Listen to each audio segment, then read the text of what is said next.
sisters and brothers, in our segment, so the third reason for the resurrection of Jesus is giving conviction for those people who are opposing the identity of Jesus as Son of God. I'll make it clear. Christianity over the years being criticized that we are idol worshippers for the reason that when we come into the church, or the non-Catholics or non-Christians come to our church, they happen to see a lot of idols in the church, lot of statues, lot of photos, lots of objects which we use for our worships. It's true. And do you think that it's for this reason that they are criticizing us, saying that we are idol worshippers? I don't feel so. Because, overall in the world you can find there are many religions, so many religions. And each religion has got their own either symbols, or maybe statues or photos, or something else equivalent to that. Anything else may not be like we use.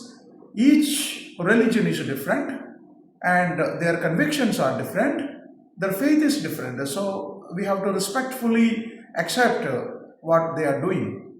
Yes, but my point is this: why they call us idol worshippers? It's not because we are using the statues or we are using the photos. A little child even know that it's only photo made in the studio, or it's like a statue which is made of either wood or cement or a brick or anything else. So it's only that, it's lifeless. It stands for that particular person whose remembrance are enacted through this. So it's all only the replications of the person whom we remember. For example, a small child, and a mother is coming to church, and the child would ask, Mom, how does Jesus look like? So mom has to show to that statue and would say that Jesus looks like that. So that is the only manifestation that we want to present the statue of Jesus in the temple, or let's say in the church. So I would say that it's not that people are criticizing. For example, the most critics of Christianity in the world, they themselves are, from that particular point of view, are idol worshippers. For example, we can find there are people who are going to the walls and they press their heads on the walls and praying for the sins that they have committed, and let's say maybe for different intentions. So they are revealing towards the wall. And there are also some prevalent people, so maybe let's say the powerful religions who are going to some particular countries in a particular year, and there are some particular objects, let's say pillars like things, and they throw the stones, representing that particular thing as the representation of devil. They are denying the devil. So they themselves also know that it's just a stone, but for a little while they think, or they present this particular pillar as devil. So it's all quite natural. So we can understand that one, and we are not criticizing anything. But so when they criticize us that we are idol worshippers, they do not mean these statues. They themselves know that these are statues, these are photos, or these are objects using for their worships. So what is the real idol worship of Christians according to them? It's nothing but we worship Jesus. They can't accept that one. According to them, Jesus is only son like I and you, born to human beings. Like, let's say, one of the persons called Mary and Joseph. Nothing more than that. And they want us to deny him as Son of God.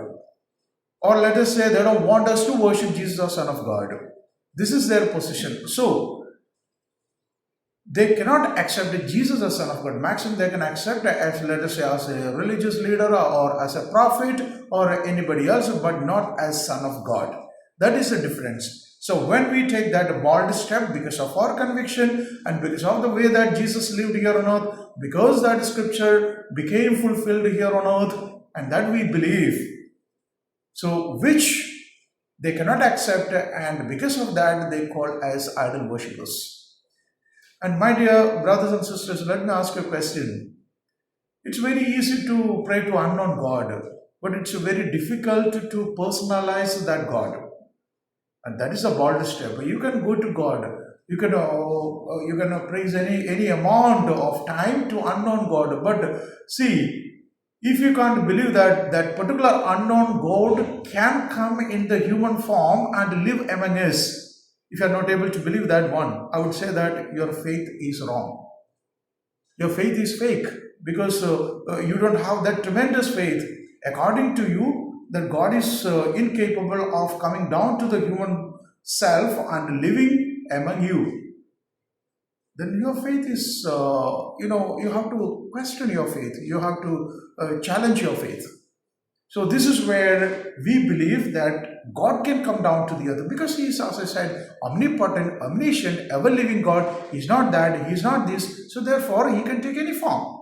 He can take any form, not only human form, even the form of even any beings on this earth. I strongly believe that when Jonah was thrown to the water, there came a whale and swallowed him. Now tell me, which whale can swallow human beings? Its a thought size is very small. It's a thought size according to which it can take only small fishes.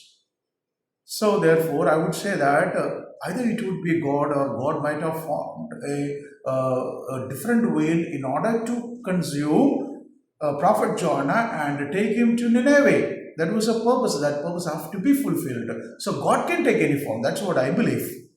So my dear brothers and sisters, here we believe in Jesus Christ, the Son of God. Not only He lived as a human being, but He came down from the earth as God and lived among us human being, and now the resurrection is taking place to circulate, to complete that circulation, or let's say the circle. So therefore the resurrection is inevitable, and we believe not only Jesus was Son of Man, but the one who underwent passion, death, and the resurrection. So therefore, I would say that the resurrection of Jesus was inevitable. Thank you.